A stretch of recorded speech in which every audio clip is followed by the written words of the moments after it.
So today is the 23rd of November 2013, and take a look what I woke up to. So as you can see, it's very hard to see out from the balcony. What kind of looks like a fog. I don't know how well you can tell on the camera, but what's actually happening is we're getting all these little snowflakes which are coming down. Basically the first time that it's snowed this winter.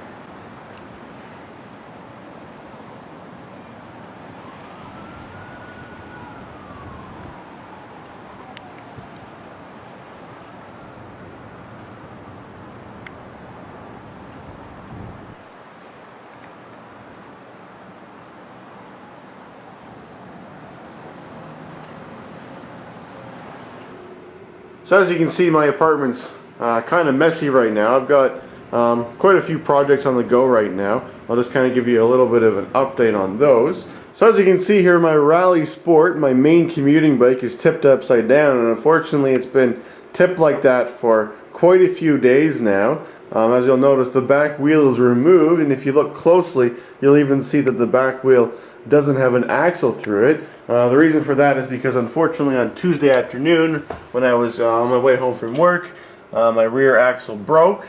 That's actually something that's happened to me. Well, it's never happened to me on this bike, but it has happened to me on other bikes probably 5 or 6, maybe four or five times.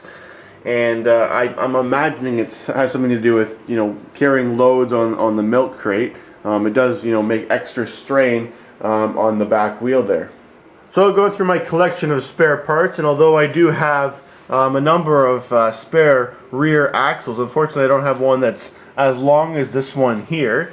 It appears to be a fairly irregular size. I've actually gone to about 5 or 6 bike shops hoping to be able to buy one, but none of them have them in stock, and a lot of bike shops at this time of the year they aren't really ordering a lot of stuff. So usually the way it works with bike shops is during the summer months, they're always ordering parts. So every week or so they've got, $300, $400 worth of parts that they need to order in from their supplier. And the way that it works with those suppliers is most of them have a minimum amount that you have to order at one time for them to provide the shipping for free. And during the winter, it takes them a very long time to reach that quota. So a lot of bike shops are just turning me away because they don't want to have to pay for that shipping cost. Although thankfully, being in a city like Toronto, there's probably about 30 bike shops which are in about a 10-kilometer distance from me. There's actually one downtown that was recommended to me that apparently orders all throughout the year, and should be able to order me the part if they don't already have it in stock. One bike shop actually gave me a link to a website where I could order the part myself, and I did look into doing that. The part's only going to be $10, although getting it to Canada, the shipping cost is going to be about $20.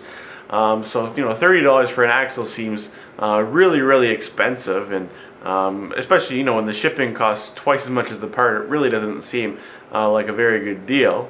My preference is to always give business to my local bike shops. The hope is always that they'll have what I need in stock, but I'd rather order it through them if they don't have it, so that they can get some of the profits that I'm having to pay to get the part to me. As I said before, for a commuting bike, it's always good to try and find something that has fairly standard parts on it, so that if something breaks, it's really easy to get a replacement part. Unfortunately, when I bought this bike, I really didn't realize that the axle was going to be so abnormal that it was going to take this much effort to be able to replace. So with my main commuting bike down, I've been riding my Green Machine, which has been my backup bike.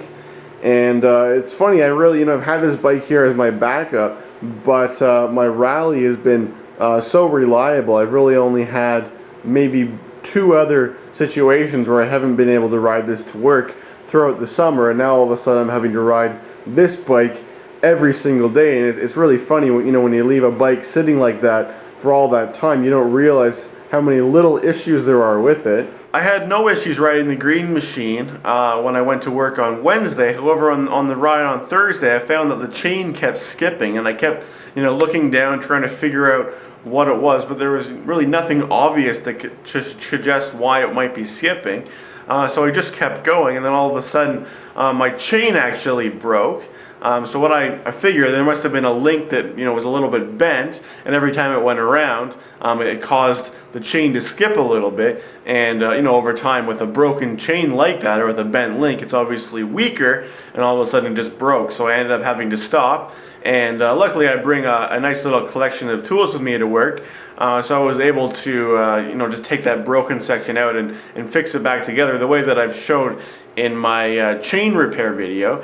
And that was able to get me the remainder of the way to work, although unfortunately my hands were extremely black from touching the chain there. So a new thing for me to add to my collection of tools is some rags and paper towels to help me clean off in the future if I have other mechanical problems, because coming to work with your hands very black and opening the doors and everything and touching the elevator and stuff really isn't a good idea. So another project that I've worked on the last week or so was making this LED matrix. Basically, as everyone knows, one of the most important things about making videos is having good lighting, and you don't want to have all sorts of shadows and things. So I had seen that somebody had a professional thing like this, which is basically just a matrix of LEDs that they used for lighting up an area. And the advantage of using lots of small little LEDs like that is because the light is diffused and it doesn't create a whole lot of shadows. It makes basically an even amount of light on whatever you happen to be filming. So when I saw that something like this existed, I figured that's something that I could probably make myself. So what it is it's a sheet of white MDF here with a whole bunch of holes drilled through it, and then I've got this one actually has 225 LEDs which are inserted through the MDF, and then on the back here I have it all soldered together in a special circuit pattern that I designed so that they would have the right amount of current going through, so that I can use a 12-volt adapter to be able to power it. So my plan is actually to build two of these so I can make a little stand for both of them, and then I can provide light from two different angles. And with the diffused light, I should be able to get quite an even amount of light on whatever I happen to be filming. So I actually do have a second one of these boxes that I made, and my plan is going to be to build a second one using this box, but I'm also going to make it into a project series. So I'm going to film the progress of me doing that build, so you could recreate this project and build one of your own at home. So I'll just show you what it looks like when it's lit up. So as I said, it uses a 12-volt DC source. So I'm using a 12-volt adapter here, and it actually draws a little bit more than 1 amp of current. So I had to buy a 2-amp adapter, although they're available pretty inexpensively on eBay. So as you can see, it is quite bright. It's probably kind of hard to tell on the camera how bright it is, but if you were to look into it, it would definitely make you squint. But of course the idea is not for the camera to be looking at it. The idea is for this to sit behind the camera, so you can get much better light on whatever it happens to be that you're filming. So let's say I wanted to be showing some sort of a detail inside of my hub here. As you can see, you can't really see that well inside of there, but when I bring the light in there, you get a much better view of it. It'll also help me, for example, if I want to give some details about how my axle broke there. As you can see it much better when I shine my new light on it. So anyway, watch out for my video series on how to make an LED light like that one, and how to do it fairly economically. It was a fairly affordable project, and it's actually more complex and time consuming than you might think. Another video that I'm hoping to make in the near future is another installment into my commuting by bike to work series. And this next video I'm hoping to make showing what my route looks like if I take Yonge Street pretty much all the way to the office. And I was kind of probably hoping to make that video on this last week, but with my main commuting bike going down, it kind of stalled me a little bit. I'm not really sure if I want to really film that one on my green machine. I'd really rather get my other one up and running and film it on that one. So that video should be coming in the near future. I kind of just want to make those videos maybe about once a month, just so you can kind of see the different series and you know, just have a little bit of variety in those kind of videos. If you haven't seen one of those videos yet, what I try and do is try and make, rather than just showing footage of what it looks like riding to work, I try and make it a little bit more interesting than, you know, what people typically make for those kind of videos. And I include my own narration, so I have a microphone and I'm just kind of describing and telling stories and things as I'm riding along.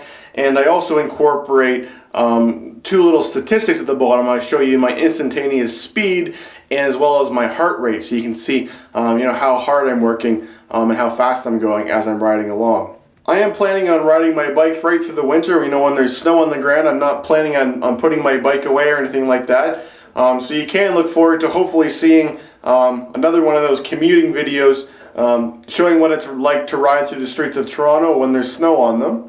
So I've actually been requested by a few people to make some videos talking about how to be properly equipped for riding through the winter. So that will include, you know, how to set up your bike the best way possible so that it will last through the winter and so that you'll be able to get you know, really good traction riding through various different weather conditions.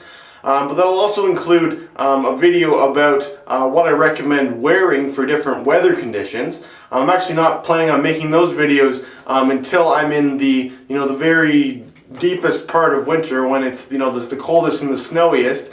Because right now it's been almost a full year since I've ridden in snow, so I figure that I'll be better prepared and better experienced to talk about my experiences riding in the winter when it's, you know, more fresh in my mind.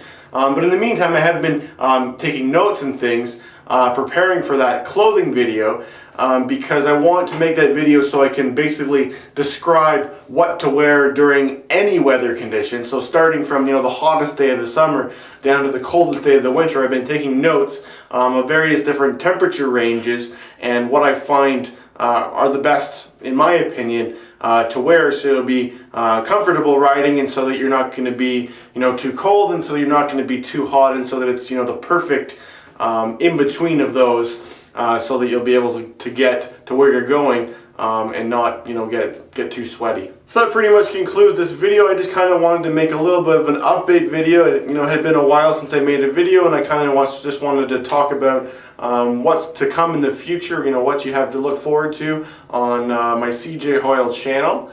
Anyways, I hope you enjoyed this little update video. Thanks for watching.